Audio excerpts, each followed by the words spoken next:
Hello, welcome back to the reading of the poem of the Man God, written by Maria Valtorta, Volume 2, Chapter 167, Part 2. Jesus continues.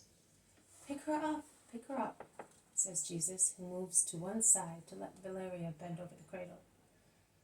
She will give you trouble. I will call the slave and have her taken into the garden. Trouble? Oh no. Children are never any trouble. They are always my friends. Have you any children or grandchildren, Master? Asks Plautina, who watches how Jesus, smiling, teases the baby to make her laugh. No, I have neither children nor grandchildren. But I love children as I love flowers, because they are pure and without malice. Nay, give me your little one, woman. It is such a great joy for me to press a little angel to my heart. And he sits down, holding the little baby, who watches him and ruffles his beard, and then finds something more interesting to do, playing with the fringes of his mantle and with the cord of his tunic, to which she devotes a long, mysterious speech. Plautina says, our good and wise friend, one of the few who does not disdain us and does not become corrupt associating with us, will have told you that we are anxious to see you and hear you, to judge you for what you are, because Rome does not believe in idle stories. Why are you smiling, Master? I will tell you later. Go on. Because Rome does not believe in idle stories and wants to judge with true knowledge and conscience before condemning and extolling. Your people exalt you and calumniate you at the same degree. Your deeds would convince one to exalt you.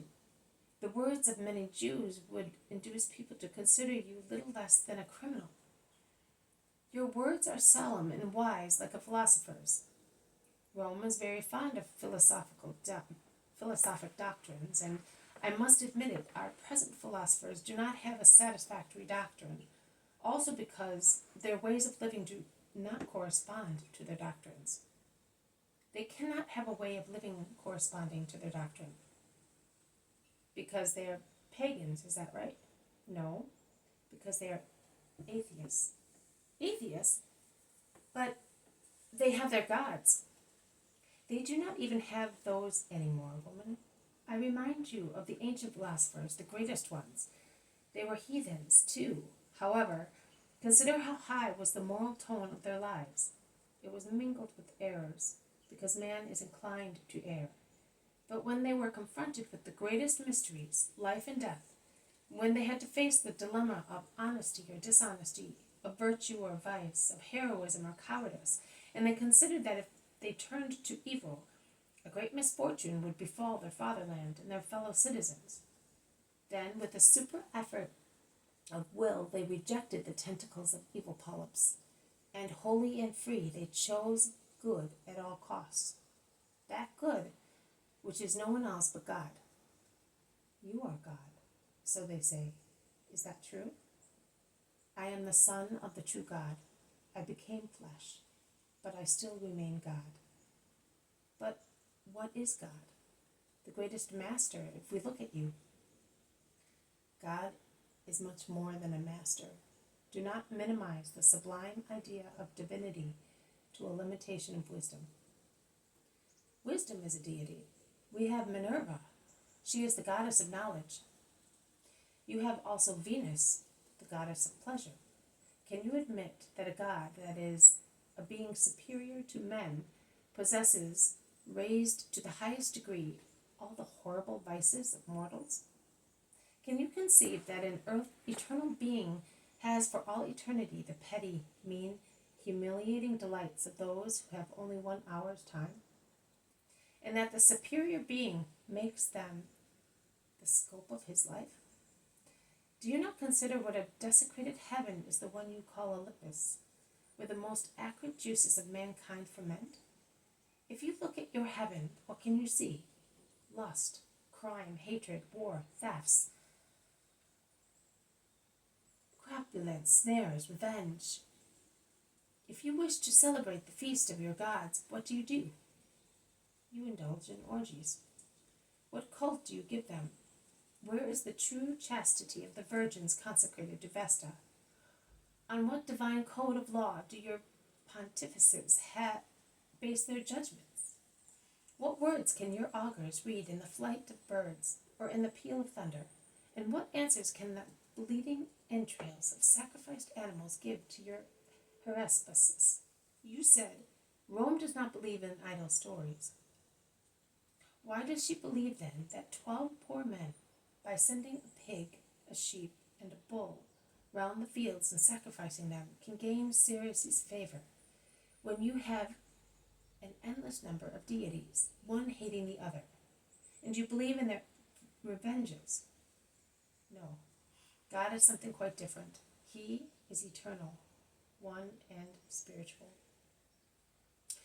But you say that you are a God, and yet you are flesh. There is an altar with no God in the fatherland of gods. Man's wisdom has devoted it to the unknown God, because wise men, the true philosophers, have realized that there is something beyond the illustrated scenario created for the eternal children. That is for men whose souls are enveloped in the swaddling clothes of error. If those wise men, who realized that there is something beyond the false scenario, something really sublime and divine, which created everything that exists, and from which comes all the good there is in the world, if those men wanted an altar to the unknown God, whom they perceived to be the true God, how can you call God what is not God? And how can you say that you know what you do not know? Learn, therefore, what God is, that you may know and honor him. God is the being who by his thought made everything from nothing. Can the tale of stones changing into men convince you and satisfy you? I solemnly tell you that there are men more hard and wicked than stones, and stones more useful than men. But is it not more pleasant for you, Valeria, to say, looking at your little baby, she is the living will of God, created and formed by him, gifted by him with a second life, which does not end, so that I will have my little false forever and ever if I believe in the true God, rather than say, this rosy flesh, this hair thinner than a spider's web, these clear eyes originate from a stone? Or to say, I'm an entirely like a she-wolf or a mare, and like an animal I mate, like an animal I procreate, like an animal I rear, and my daughter is the fruit of my beastly instinct, and she is an animal like me, and tomorrow when she is dead and I am dead, we shall be two carrions, which will dissolve with a foul odor, and will never see each other again? Tell me, which of the two choices would your maternal heart prefer? Certainly not the latter, my lord.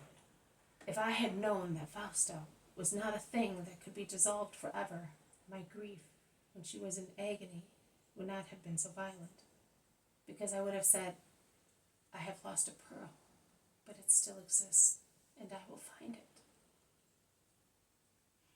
You are right. When I was coming towards you, your friend told me that she was amazed at your passion for flowers, and she was afraid that it might upset me. But I reassured her, saying to her, I love flowers too, so we will understand each other quite well.